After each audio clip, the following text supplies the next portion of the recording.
May I request everybody to stand for our prayer. And Eli, lead the prayer. Our Father, who art in heaven, Hallowed be thy name, your kingdom come, thy will be done on earth as in heaven. Give us this day our deliverance, and forgive us our sins, as we forgive those who sin against us. Do not bring us to test, but deliver us from evil. Amen. Good morning, class. Good morning, sir. How are you this morning, class? We are fine. So I'm glad that you are all fine. And who are absent this morning, class? None, sir. So there's none. So if there's none, you may now take your seat. But before you take your seat, please pick up those papers found in your new chairs.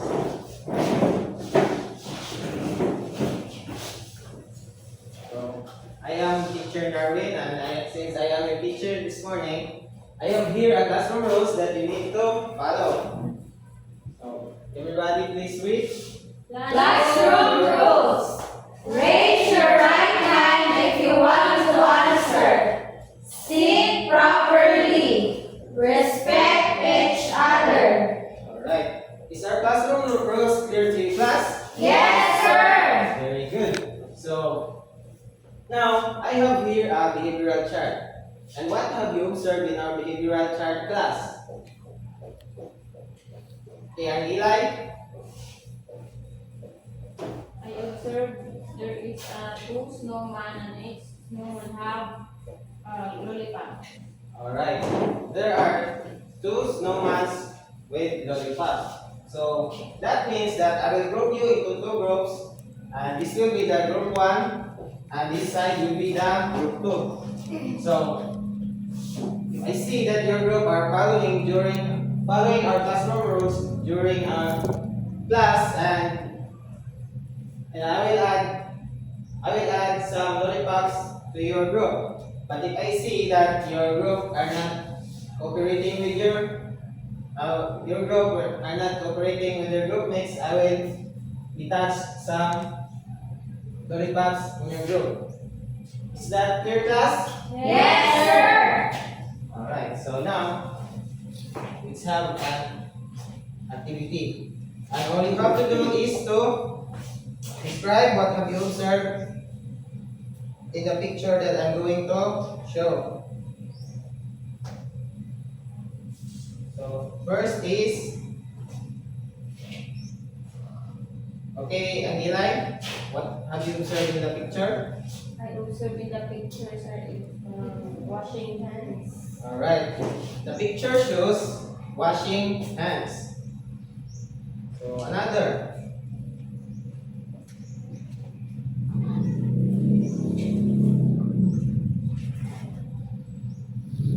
Okay, Shirley. The picture shows cutting of nails, sir. Alright, the picture shows cutting of nails. Okay, Liza.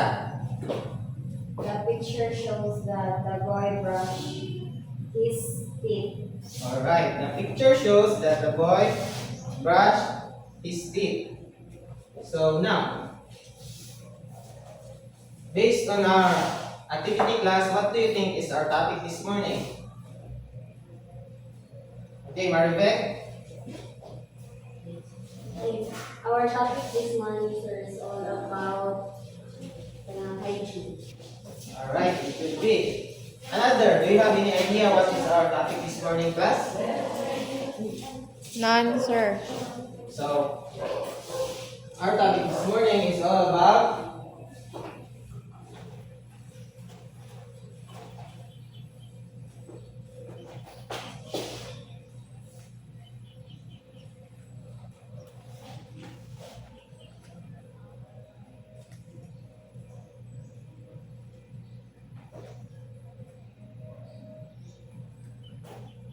Alright, everybody please read. Personal hygiene. So our topic this morning class is all about personal hygiene. But before we start our discussion, let us know first our learning objectives that we need to attain at the end of our lesson.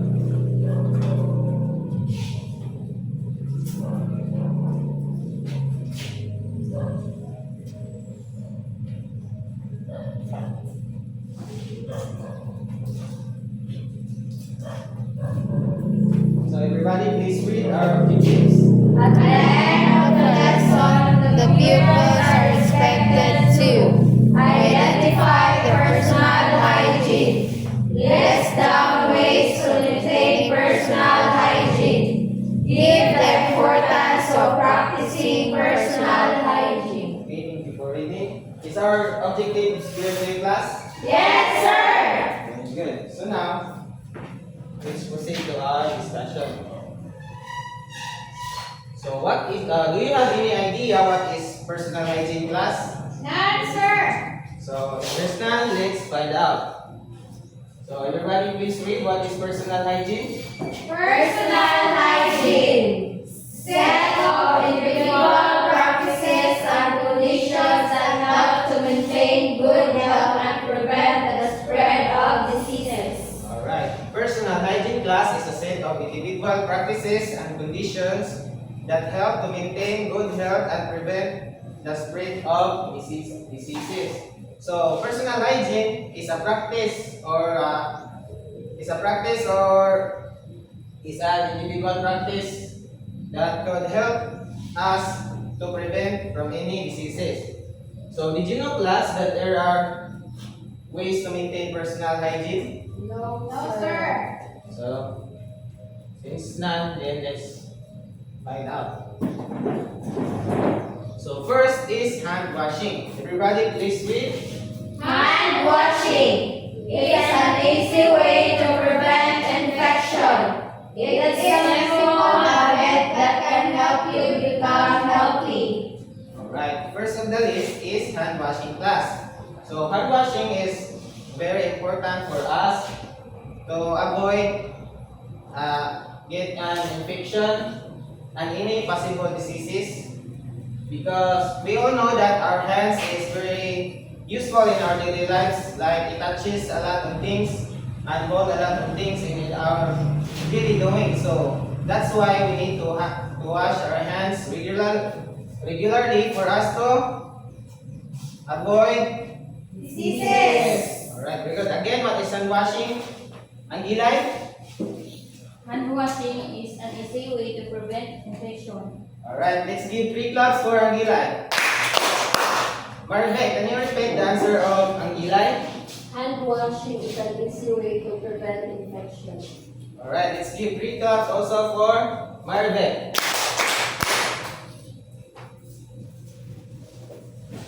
The next one is oral care. Everybody please read. Oral care, cleaning of the teeth, oral cavity, and dentures. Alright, so oral care is cleaning of the teeth and oral cavity and dentures. So class, oral care is also very important for us to brush out. We need to brush our teeth daily and regularly for us to avoid any possible dangers that could damage our teeth. So did you brush your teeth regularly, class? Yes, sir. Alright, so because of that, let's give 3 claps for yourselves. So again, what is oral care? Miriam? Oral care is cleaning of teeth and cavity. Alright, let's give 3 million claps for Miriam. Congratulations! So next is trimming of fingernails. Everybody please read. Trimming of fingernails.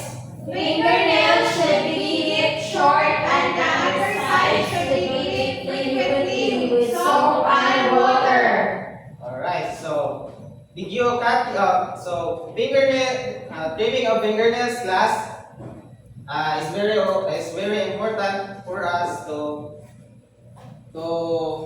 trim our fingernails regularly, because the dirt may enter at the tip of our fingernails and it can cause an infection. So it can go and it brings a possible disease that could harm our body. So, did you trim your fingernails regularly, class? Yes, sir. So, let me see if you're trimming your fingernails.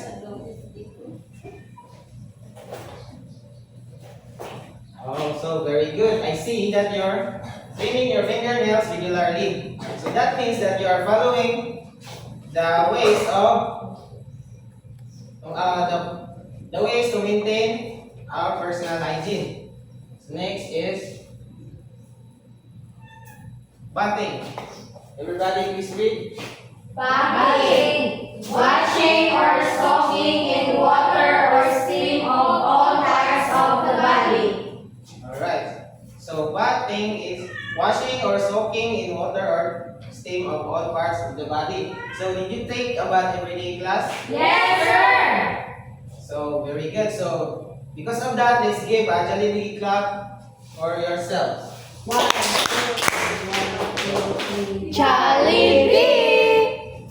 So again, what is bathing, Aluni? Bathing is for washing or soaking water or steam of all parts of the body. Alright, let's give 3 million claps for Aluni. 1 million, 2 million, 3 million. Congratulations. From this side, let's hear an idea from Miriam. What is bathing?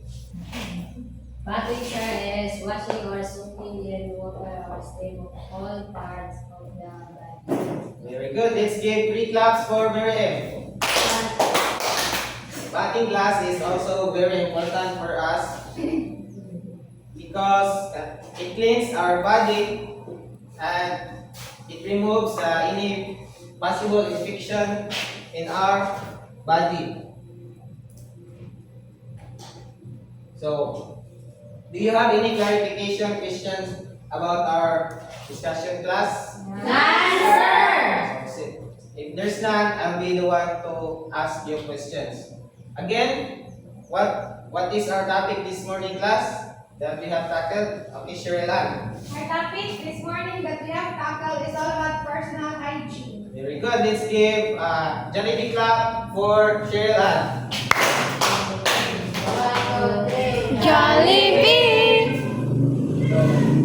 How many?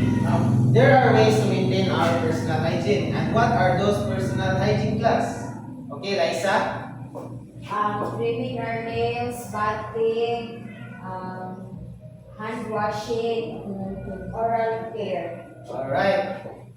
Marve, can you repeat the answer of Liza?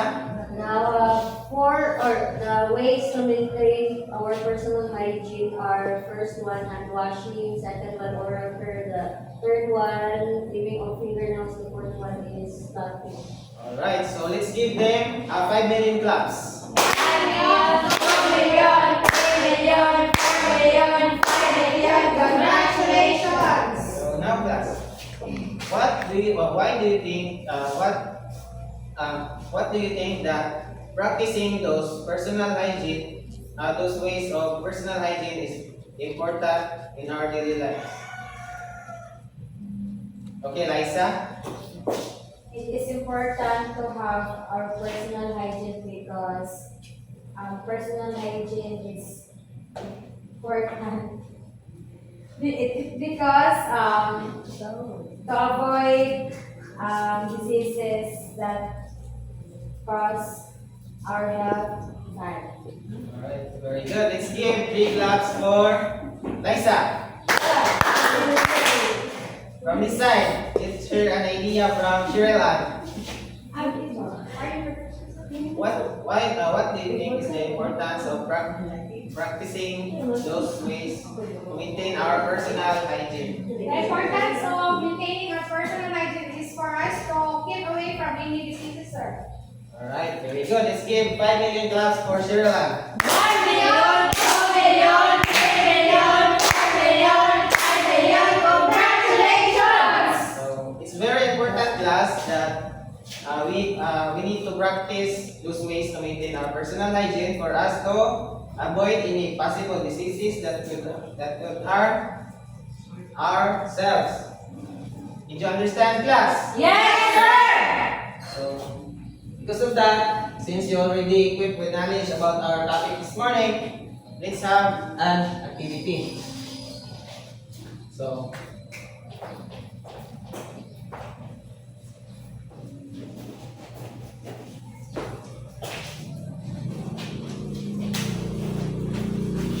I have here two pieces of cartolina, and each group will receive one of these, and you have to write your answer here.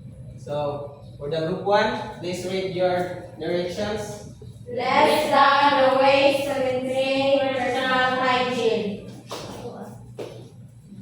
And for the group 2, Make a concept map about personal hygiene. is that clear, class? Yes, sir! Alright, so, but before that, let us read our rubric first.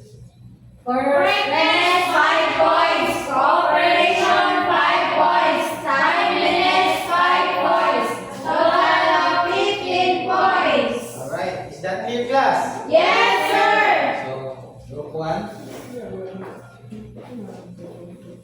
And group 2.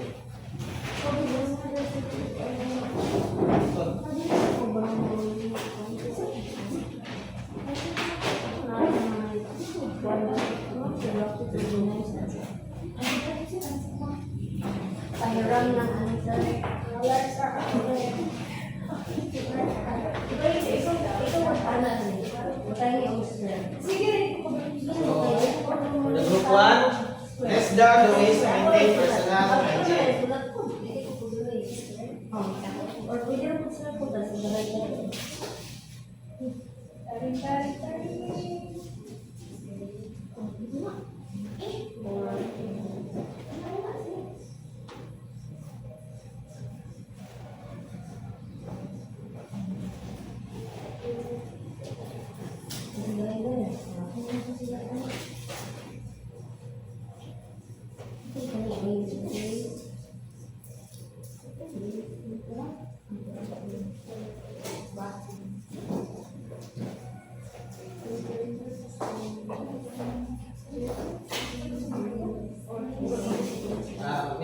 So for the group 2, make a concept map about personal hygiene.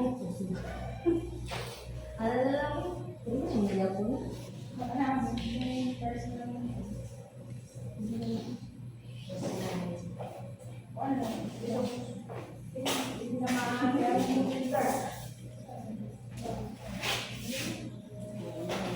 Okay, after answering, choose how you have to face it in the work.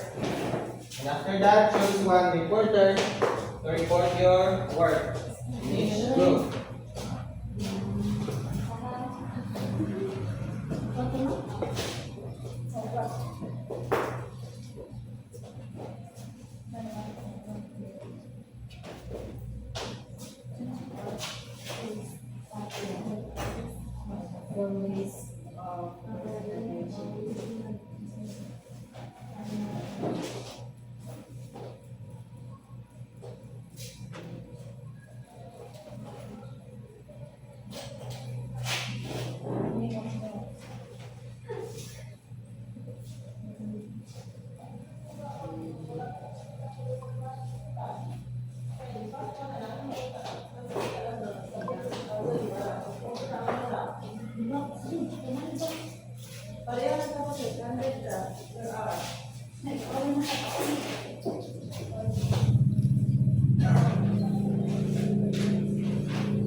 Wala ba kayo?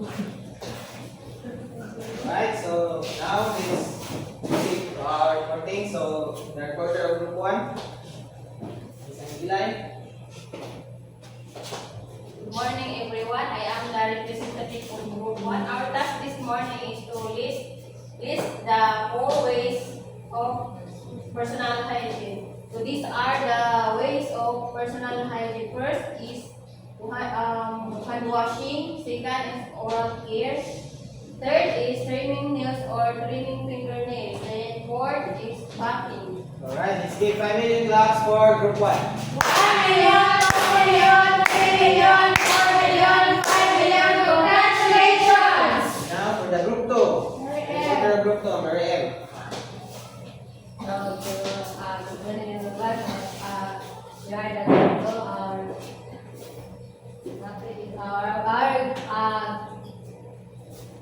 people, make a concept map to maintain personal hygiene. So first is hand washing, chicken, bathing. Third is cleaning of fingernails, and last is oral care. Good, so let's give 5 million claps for group 2. 1 million, 2 million, 3 million, 4 million, 5 million. Congratulations! So now class, let us check your work. So first is the task of the group 1 here is to list down the ways to maintain personal hygiene. So let's take the work of the group 1. So first is hand washing. Do you think that hand washing is one of those ways to maintain personal hygiene, class? Yes, sir! Very good. Hand washing is one of those ways. The next, oral care. Yes, sir! personal hygiene. Yes, sir. Yes, it is part of personal hygiene. And the third one, trimming of fingernails. Yes, sir! Alright. This is correct. And the last one is bathing. Do you think that bathing is one of those ways to maintain personal hygiene, class? Yes, sir! Very good. So that means that, so let us count the correct of group 1. 1, 2, 3, 4. Alright, so the group 1 got 4 points.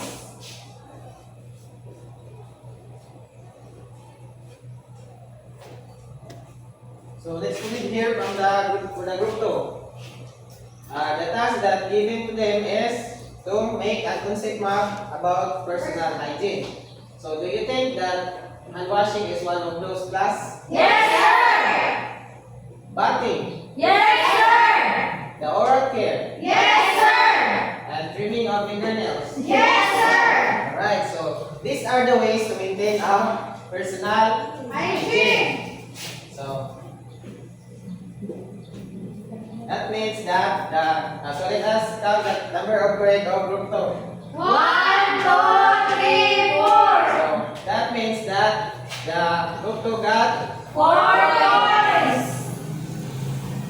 so let's proceed to our rubric. So for the group 1, the correctness of group 1, I will give them 5 points. And for the cooperation for the group 1, since I see that all members of the group are cooperating and are cooperating, then I will give them 5 points also. And for the timeliness, since they are the group that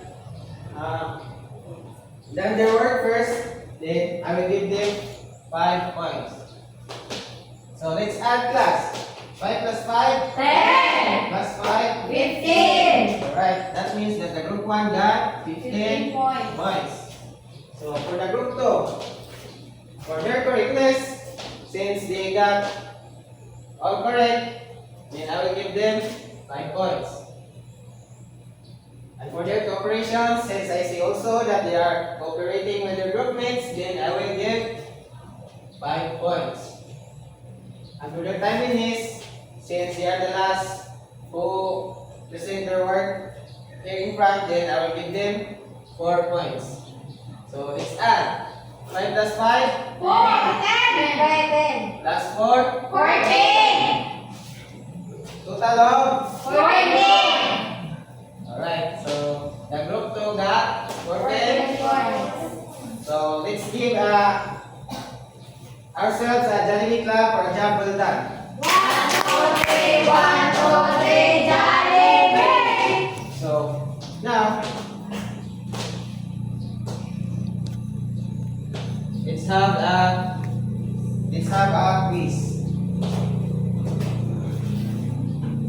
So but before Can you sing row your boat for me, class? Yes, sir. Okay, row. Row your boat gently down the stream. Merrily, merrily, merrily, merrily, life is but a dream. Row your boat gently down the stream. Merrily, merrily, merrily, merrily, life is but a dream. Row your boat gently down the stream. Merrily, merrily, merrily, merrily, life is but a dream. Alright. Thank you for singing, class. So now let's proceed to our quiz. So, pass, backward, and which one is pass?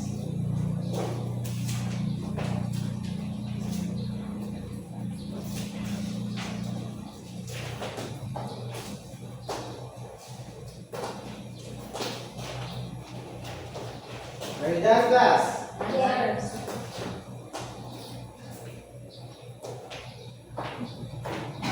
Are you done, class? Yes, sir. Can you pass your papers forward?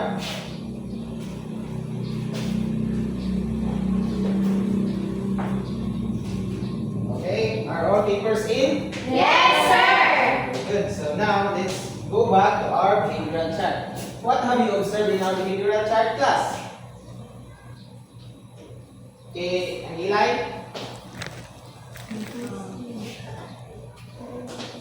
Each group have additional unit. Alright, each group has an additional lollipop because you are following our classroom rules and you are behaving during our class and cooperating with your group mates. So that's why the teacher added some lollipops in your group. So let's give a 5 million claps for ourselves. 1 million, 4 million, 3 million, 4 million, 5 million. Congratulations! Now, who wants to click to here in the laptop to proceed into the next slide? Ang gilay. Okay, ang gilay.